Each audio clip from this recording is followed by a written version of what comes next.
নমস্কার সকল গল্পপ্রেমী ও সাহিত্যপ্রেমী শ্রোতা বন্ধুদের আমার অনেক স্বাগত। আমার আজকের নিবেদন কথা সাহিত্যিক শরৎচন্দ্র চট্টোপাধ্যায়ের একটি ছোট গল্প অভাগীর স্বর্গ। ঠাকুরদাস মুখুজ্জের বর্ষীয়সী স্ত্রী 7 দিনের জ্বরে মারা গেলেন। বৃদ্ধ মুখোপাধ্যায় মহাশয় ধানের কারবারে অতিশয় সঙ্গতিপন্ন। তার 4 ছেলে 3 মেয়ে, ছেলে মেয়েদের ছেলেপুলে হইয়াছে। জামাইরা, প্রতিবেশীর দল, চাকর বাকর, সে যেন একটা উৎসব বাঁধিয়া গেল। সমস্ত গ্রামের লোক ধুমধামে শবযাত্রা ভিড় করিয়া দেখিতে আসিল। মেয়েরা কাঁদিতে কাঁদিতে মায়ের 2 পায়ে গাঢ় করিয়া আলতা এবং মাথায় ঘন করিয়া সিঁদুর লেপিয়া দিল। বধূরা ললাটে চন্দনে চর্চিত করিয়া বহুমূল্য বস্ত্রে শাশুড়ির দেহ আচ্ছাদিত করিয়া দিয়া আঁচল দিয়া তার শেষ পদধূলি মুছিয়া লইল। পুষ্পে, পত্রে, গন্ধে, মাল্যে, কলরবে মনে হইল না এ কোনো শোকের ব্যাপার। এ যেন বড় বাড়ির গৃহিণী 50 বর্ষ পরে একবার নূতন করিয়া তাহার স্বামী গিয়ে যাত্রা করিতেছেন। বৃদ্ধ মুখোপাধ্যায় শান্ত মুখে তাহার চিরদিনের সঙ্গিনীকে শেষ বিদায় দিয়া অলক্ষ্যে 2 ফোঁটা চোখের জল মুছিয়া শোকার্ত কন্যা ও বধূগণকে সান্ত্বনা দিতে লাগিলেন। প্রবল হরিধ্বনিতে প্রভাত আকাশ আলোড়িত করিয়া সমস্ত গ্রাম সঙ্গে সঙ্গে চলিল। আরেকটি প্রাণী একটু দূরে থাকিয়া এই দলের সঙ্গী হইল। সে কাঙালির মা। সে তার কুটির প্রাঙ্গণে গোটা কয়েক বেগুন তুলিয়া এই পথে হাটে চড়িয়াছিল। এই দৃশ্য দেখিয়া সে আর নড়িতে পারিল না। রইল তার হাটে যাওয়া, রইল তার আঁচলে বেগুন বাঁধা। সে চোখের জল মুছিতে মুছিতে সকলে পিছনে শ্মশানে আসিয়া উপস্থিত হইল।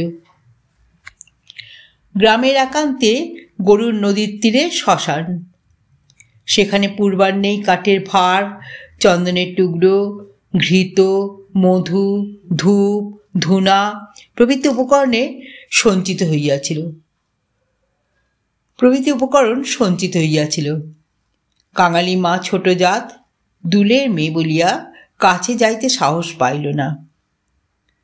তফাৎ একটা উঁচু ঢিপির মধ্যে দাঁড়াইয়া সমস্ত অন্ত্যেষ্টিক্রিয়া প্রথম হইতে শেষ পর্যন্ত উৎসুক আগ্রহে চোখ মেলিয়া দেখিতে লাগিল।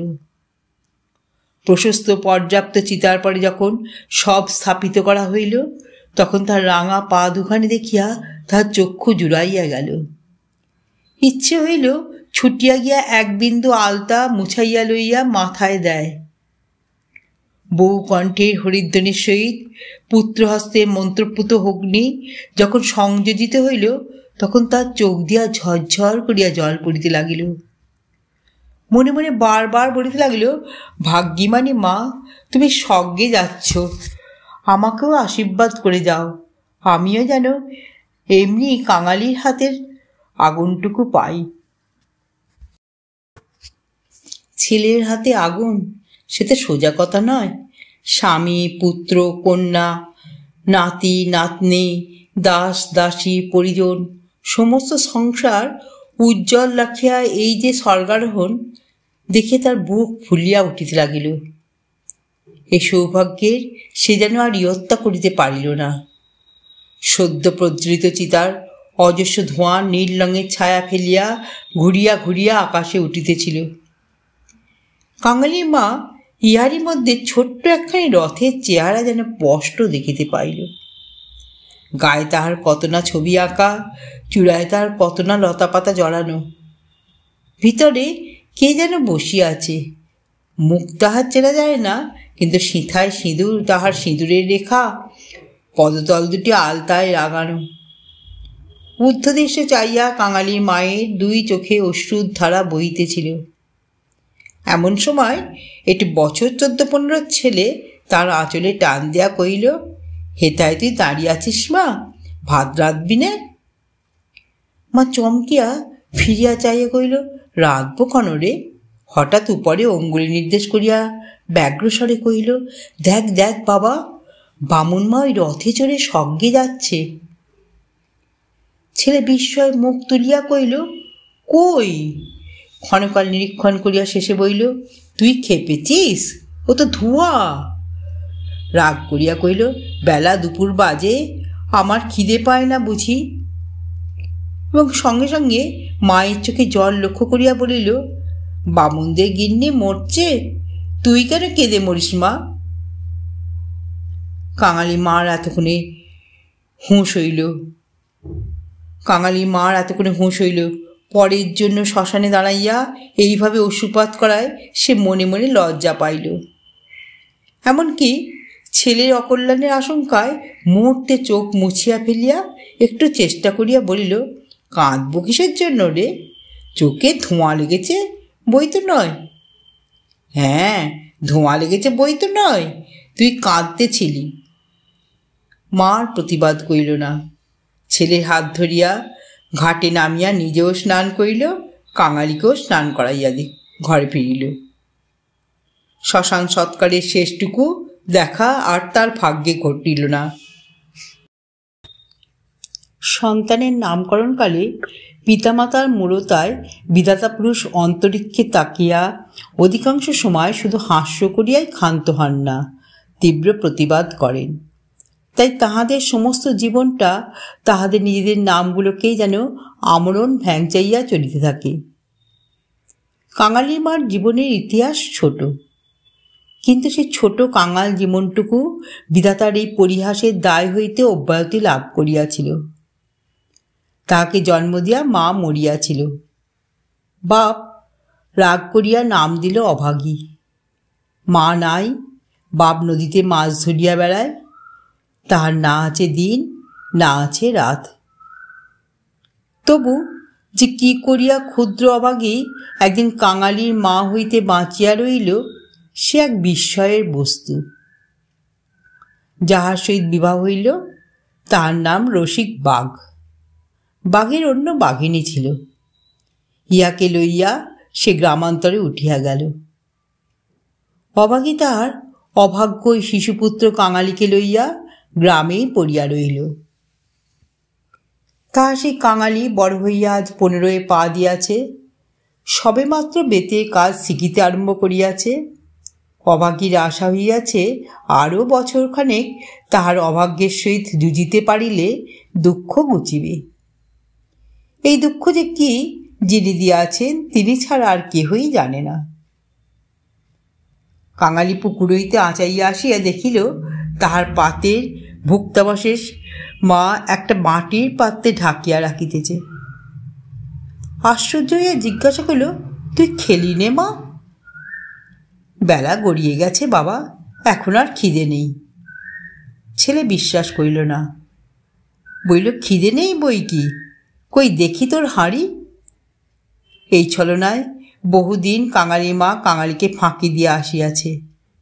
সে হাঁড়ি দেখিয়া তবে ছাড়িল। তাহাতে আর একজনের মতো ভাত ছিল। তখন সে প্রসন্ন মুখে মায়ের কোলে গিয়া বসিল। এই বয়সের ছেলে সচরাচর এরূপ করে না, কিন্তু শিশুকাল হইতে বহুকাল যাবৎ সে রুগ্ন ছিল বলিয়া মায়ের কোট ছাড়িয়া বাহিরের সঙ্গী সাথীদের সহিত মিশিবার সুযোগ পায় নাই। এইখানে বসিয়াই তাহাকে খেলাধুলার স্বাদ মিটাইতে হইয়াছে। এক হাতে গলা জড়াইয়া মুখের পর মুখ রাখিয়াই কাঙালি চকিত হইয়া কইল, মা, তোর গা যে গরম, কেন তুই অমন রোদে দাঁড়িয়ে মরা পোড়ানো দেখতে গেলি? কেন আবার নিয়ে এলি? মরা পোড়ানোকে তুই? মা শশব্যস্তে ছেলের মুখে হাত চাপা দিয়া কইল, ছি বাবা, মরা পোড়ানো বলতে নেই, পাপ হয়। সতীলক্ষ্মী মা ঠাকুরন রথে করে স্বর্গে গেলেন। ছেলে সন্দেহ করিয়া কইল, তোর এক কথা মা, রথে চড়ে কেউ নাকি আবার স্বর্গে যায়? মা বললে, আমি যে চোখে দেখনু কাঙালি, বামুন মা রথের উপরে বসে, তেনার রাঙা পা দুখানি যে সবাই চোখ মেলে দেখল রে। সবাই দেখলে, সবাই দেখলে। কাঙালি মায়ের বুকে ঠেস দিয়া বসিয়া ভাবিতে লাগিল, মাকে বিশ্বাস করাই তার অভ্যাস।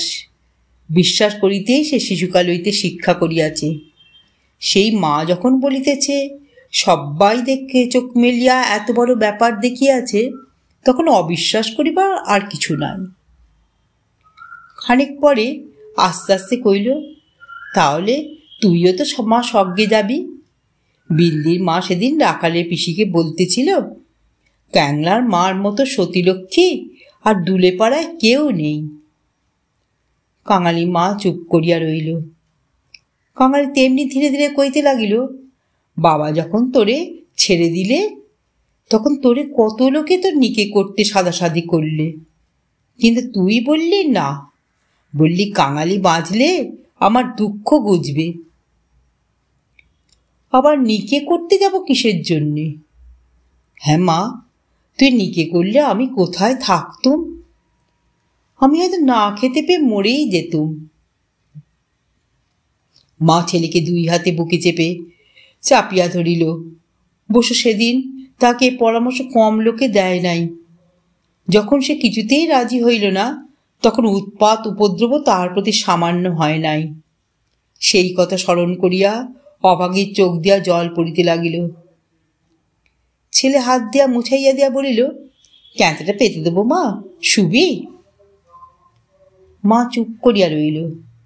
কাঙালি মাদুর পাতিল, কাঁথা পাতিল, মাচার উপর হইতে বালিশটি পাড়িয়া দিয়া হাত ধরিয়া তাহাকে বিছানায় টানিয়া লইয়া যাইতে মা কহিল, কাঙালি, আজ তোর আর কাজে গিয়ে কাজ নেই। কাজ কামাই করবার প্রস্তাব কাঙালির খুব ভালো লাগলো, কিন্তু কইল, জলপানি পয়সা দুটো তো তাহলে দেবে না মা? না দিগ্গে, আয় তোকে রূপকথা বলি। আর প্রলুব্ধ করিতে হইল না। কাঙালি তৎক্ষণাৎ মায়ের বুক ঘেঁষিয়া শুইয়া পড়িয়া কহিল, বল তাহলে। রাজপুত্তর, কোটালপুত্তর আর সেই পক্ষীরাজ ঘোড়া? অভাগী রাজপুত্তর, কোটালপুত্র আর পক্ষীরাজ ঘোড়ার কথা দিয়া গল্প আরম্ভ করিল। এ সকল তার পরের কাছে কতদিনের শোনা এবং কতদিনের বলা উপকথা।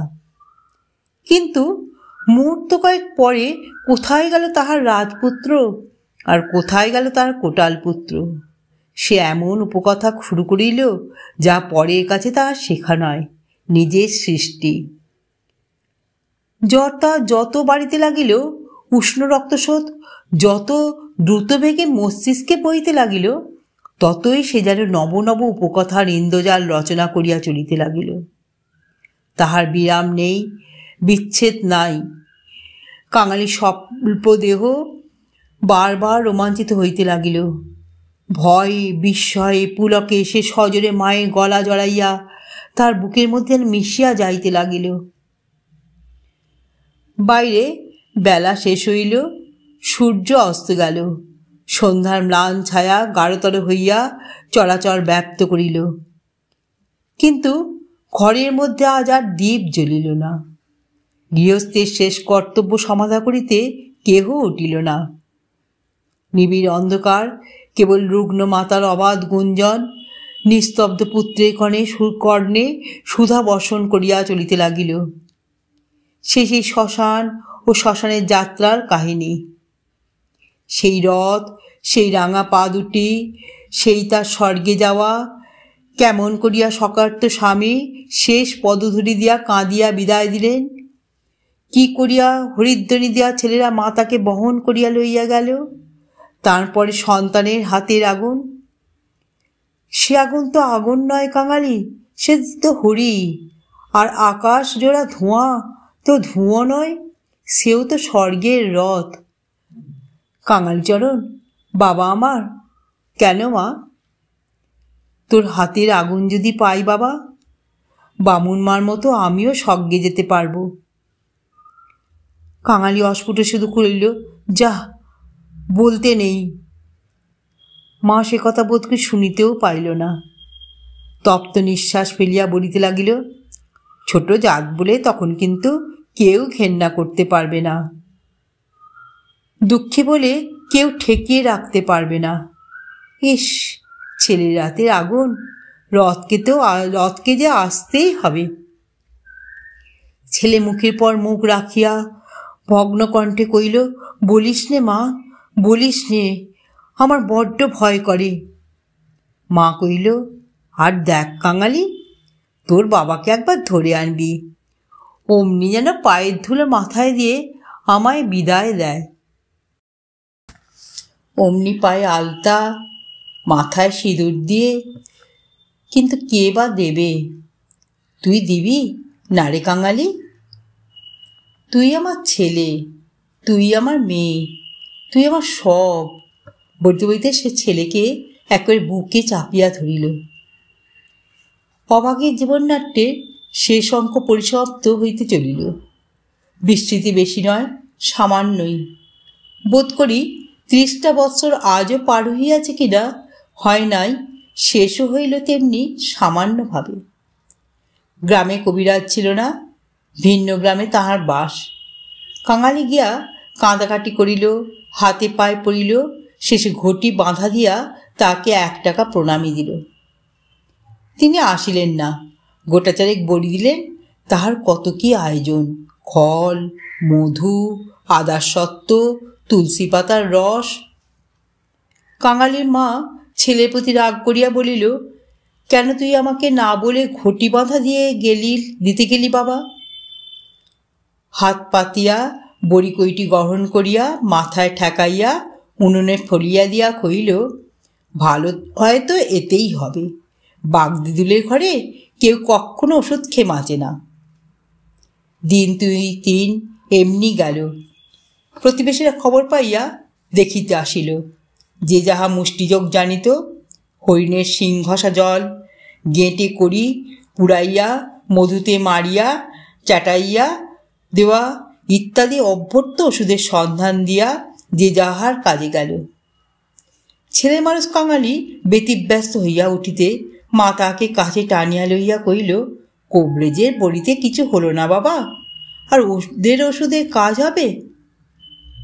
আমি এমনিই ভালো হব। কাঙালি কাঁদিয়া কহিল, তুই বড়ি তো খেলি নে মা, উনুনে ফেলে দিলি, এমনি কি কেউ সারে? আমি এমনিই সেরে যাব। তার চেয়ে তুই 2 ভাতে ভাত ফুটিয়ে নিয়ে যা খাওয়া দিকি, আমি চেয়ে দেখি। কাঙালি প্রথম অপটু হস্তে ভাত রাঁধিতে প্রবৃত্ত হইল। না পাইল ফ্যান ঝাড়িতে, না পাইল ভালো করিয়া ভাত বাড়িতে। উনান তাহার জ্বলে না, ভিতরে জল পড়িয়া ধোঁয়া হয়। ভাত ঢালিতে চারিদিকে ছড়াইয়া পড়ে। মায়ের চোখ ছলছল করিয়া আসিল। নিজে একবার উঠিবার চেষ্টা করিল, কিন্তু মাথা সোজা করিতে পাইল না, শয্যায় লুটাইয়া পড়িল। খাওয়া শেষ হইয়া গেলে ছেলেকে কাছে লইয়া কি করিয়া কি করিতে হয় বিধিমতে উপদেশ দিতে গিয়া তার ক্ষীণ কণ্ঠ থামিয়া গেল। চোখ দিয়া কেবল অবিরল ধারে জল পড়িতে লাগিল। গ্রামে ঈশ্বর নাপিত নারী দেখিতে জানিত। পরদিন সকালে সে হাত দেখিয়া তাহারই সম্মুখে মুখ গম্ভীর করিল, দীর্ঘ নিঃশ্বাস ফেলিল এবং শেষে মাথা নাড়িয়া উঠিয়া গেল। কাঙালি মা ইহার অর্থ বুঝিল, কিন্তু তার ভয় হইল না। সকলে চলিয়া গেলে সে ছেলেকে কইল, এইবার একবার তাকে ডেকে আনতে পারিস বাবা? কাকে মা? ওই যে রে, ও গায়ে যে উঠে গেছে। কাঙালি বুঝিয়া কইল, বাবাকে? অভাগী চুপ করিয়া রইল। কাঙালি বইল, সে আসবে কেন মা? অভাগীর নিজেরই যথেষ্ট সন্দেহ ছিল, তথাপি আস্তে আস্তে কহিল, গিয়ে বলবি মা শুধু একটু তোমার পায়ের ধুলো চায়। সে তখনই যাইতে উদ্যত হইলে সে তার হাতটা ধরিয়া ফেলিয়া বলিল, একটু কাঁদাকাটা করিস বাবা, বলিস মা যাচ্ছে। একটু থামিয়া কইল, ফেরার পথে অমনি নাপতে বৌদির কাছ থেকে একটু আলতা চেয়ে আনিস কাঙালি, আমার নাম করলেই সে দেবে, আমাকে বড় ভালোবাসে। ভালো তাকে অনেকেই বাসিত। জ্বর হওয়া অবধি মায়ের মুখে এই কয়টা জিনিসের কথা এতবার এত রকম করিয়া শুনিয়াছে যে সে সেইখান হইতে কাঁদিতে কাঁদিতে যাত্রা করিল। পরদিন রসিকদুলের সময় মতো যখন আসিয়া উপস্থিত হইল, তখন অভাগীর আর বড় জ্ঞান নাই। মুখের পরে মরণের ছায়া পড়িয়াছে। চোখের দৃষ্টি এ সংসারে কাজ ছাড়িয়া কোথায় কোন অজানা দেশে চলিয়া গিয়াছে। কাঙালি কাঁদিয়া কহিল, মা গো, বাবা এসেছে, পায়ের ধুলো নেবে যে। মা হয়তো বুঝিল, হয়তো বুঝিল না, হয়তো বা তার গভীর সঞ্চিত বাসনা সংস্কারের মতো তার আচ্ছন্ন চেতনায় ঘা দিল। এই মৃত্যু পথযাত্রী তার অবশ বাহুখানি শয্যার বাইরে বাড়াইয়া হাত পাতিল। রসিক হতবুদ্ধির মতো দাঁড়াইয়া রইল। পৃথিবীতে তাহারও পায়ের ধুলার প্রয়োজন আছে, ইহাও কেউ নাকি চাহিতে পারে, তাহা তার কল্পনার অতীত। বিন্দের পিছে দাঁড়াইয়াছিল। সে কহিল, দাও বাবা, দাও একটু পায়ের ধুলো। রসিক অগ্রসর হইয়া আসিল। জীবনে যে স্ত্রীকে সে ভালোবাসা দেয় নাই, অসন বসন দেয় নাই, কোনো খোঁজ খবর করে নাই, মরণকালে তাকে সে শুধু একটু পায়ে ধুলা দিতে গিয়া কাঁদিয়া ফেলিল। রাখালের মা বলিল, এমন সতীলোককে বামুন কায়েতের ঘরে না জন্মে ও আমাদের দুলের ঘরে জন্মালো কেন? এবার ওর একটু গতি করে দাও বাবা। কাংলার হাতের আগুনের লোভে ও যেন প্রাণটা দিলে। অভাগ্যের দেবতা অগোচরে বসিয়া কি ভাবিলেন জানি না, কিন্তু ছেলে মানুষ কাঙালি বুকে গিয়া এ কথা যেন তীরের মতো বিধিল। সেদিন দিনের বেলাটা কাটিল, প্রথম রাত্রিটাও কাটিল, কিন্তু প্রভাতের জন্য কাঙালি মা আর অপেক্ষা করিতে পারিল না। কি জানি এত ছোট জাতির জন্য স্বর্গে ব্যবস্থা আছে কিনা, কিংবা অন্ধকারে পায়ে হাঁটিয়াই তাদের রওনা হইতে হয়। কিন্তু এটা বোঝা গেল রাত্রি শেষ না হইতেই এই দুনিয়া সে ত্যাগ করিয়া গিয়াছে। কুটির প্রাঙ্গণে একটা বেলগাছ, একটা কুরুল চাইয়া আনিয়া রসিক তাহাতে ঘা দিয়াছে কি দেয় নাই, জমিদারের দরওয়ান কোথা হইতে ছুটিয়া আসিয়া তাহার গালে সশব্দ একটা চর কষাইয়া দিল। কুরুল কাড়িয়া লইয়া কহিল, শালা, এ কি তোর বাপের গাছ আছে যে কাটতে লেগে গেছিস? রসিক গালে হাত বুলাইতে লাগিল। কাঙালি কাঁদো কাঁদো হইয়া বলিল, বাহ, এ যে আমার মায়ের হাতে পোঁতা গাছ দরওয়ানজি। বাবাকে খামোকা তুমি মারলে কেন? হিন্দুস্তানি দরওয়ান তাহাকেও একটা অসাব্য গালি দিয়া মারিতে গেল, কিন্তু সে নাকি তাহার জননীর মৃতদেহ স্পর্শ করিয়া বসিয়াছিল, তাই অশৌচের ভয় তার গায়ে হাত দিল না। হাঁকাহাঁকিতে একটা ভিড় জমিয়া উঠিল।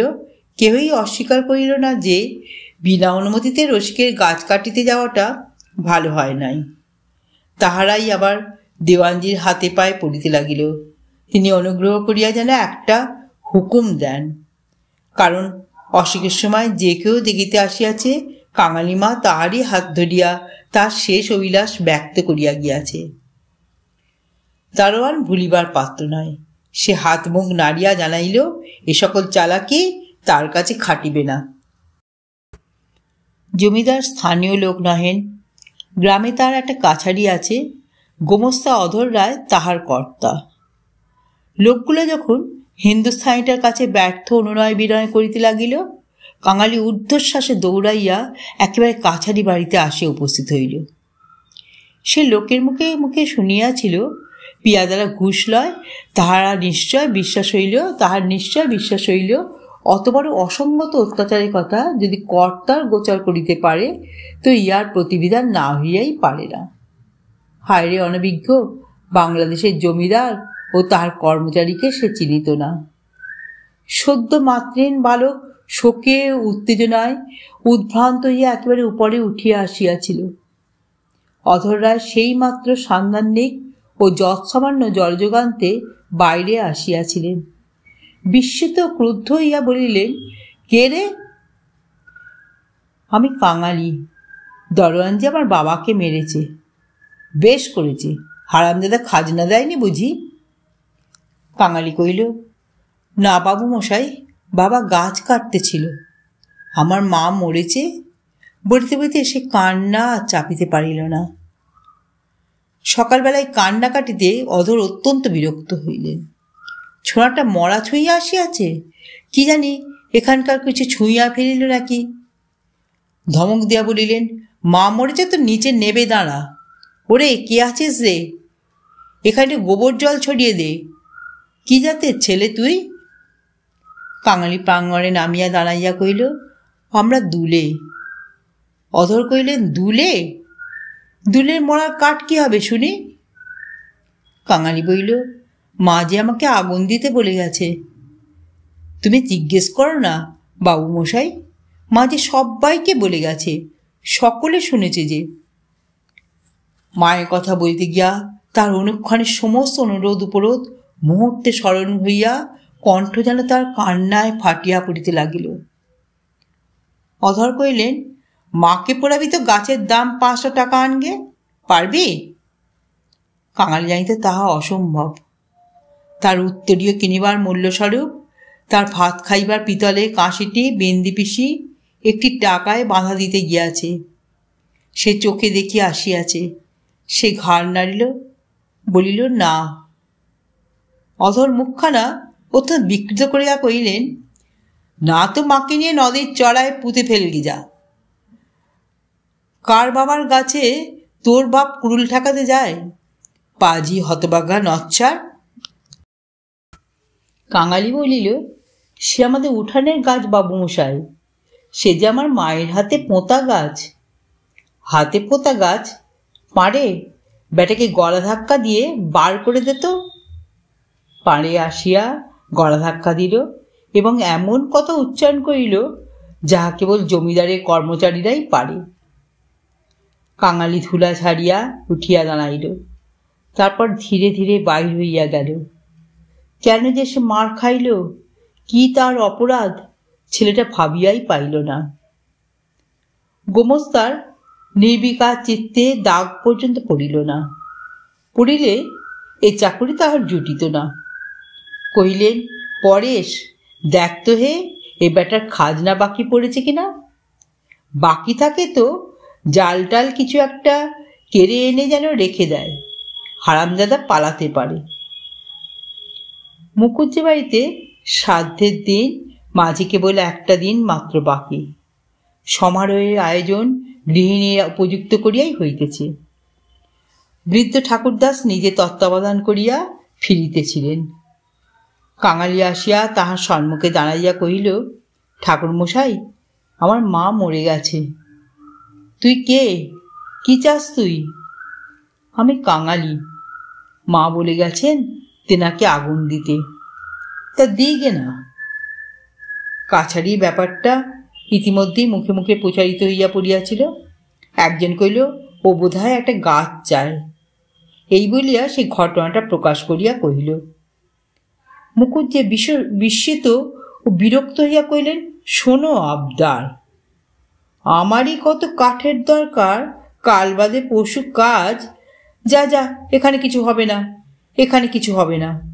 এই বলিয়া অন্যত্র প্রস্থান করিলেন। ভট্টাচার্য মহাশয় অদূরে বসিয়া ফর্দ করিতেছিলেন। তিনি বলিলেন, তোদের যেতে কে কবে আবার পোড়ায় রে? না, মুখে একটু নুড়ো জেলে দিয়ে নদীর চড়ায় মাটি দিয়ে।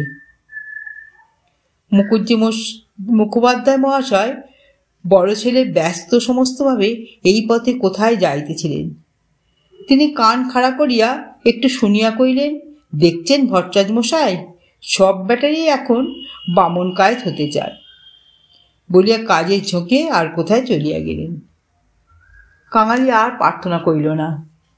এই ঘণ্টা দুয়েকের অভিজ্ঞতায় সংসারে সে যেন একেবারে বুড়া হইয়া গিয়াছিল। নিঃশব্দে ধীরে ধীরে তাহার মরা মায়ের কাছে গিয়া উপস্থিত হইল। নদীর চরে গর্ত খুঁড়িয়া অভাগীকে শোয়ানো হইল। রাখালে মা কাঙালি হাতে একটা খড়ের আঁটি জ্বালিয়া দিয়া তাহারই হাত ধরিয়া মায়ের মুখে স্পর্শ করাইয়া ফেলিয়া দিল। তারপরে সকলে মিলিয়া মাটি চাপা দিয়া কাঙালি মায়ের শেষ চিহ্ন বিলুপ্ত করিয়া দিল। সবাই সকল কাজে ব্যস্ত, শুধু সেই পোড়া খড়ের আঁটি হইতে যে স্বল্প ধোঁয়াটুকু ঘুরিয়া ঘুরিয়া আকাশে উঠিতেছিল তাহারই প্রতি পলকহীন চক্ষু পাতিয়া কাঙালি ঊর্ধ্ব দৃষ্টে স্তব্ধ হইয়া চাহিয়া রইল। অভাগীর স্বর্গ আজ এখানেই সমাপ্ত হল। যদি শ্রোতা বন্ধুদের আমার গল্প পাঠ ভালো লেগে থাকে তাহলে অবশ্যই আমার চ্যানেলটিকে সাবস্ক্রাইব করে দিয়ে পাশে থাকা বেল আইকনটিকে প্রেস করে অল করে দেবেন। তাই যখনই আমি নিত্য নতুন গল্প আপলোড করব আপনারা সকলে পেয়ে যাবেন। আপনারা সকলে খুব ভালো থাকবেন। নমস্কার।